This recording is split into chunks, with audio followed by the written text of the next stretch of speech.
सहियो बतिया बोलबा छौरी तब देमी गरिए गे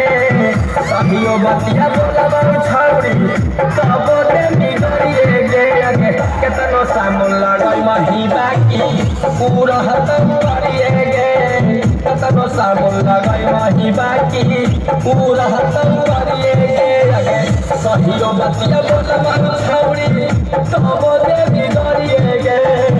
सहियो बतिया बोलबा छौरी तब देमी गरिए गे केतनो सामन लगाई मही बाकी पूरा हतम गरिए गे केतनो सामन लगाई मही बाकी पूरा हतम Recording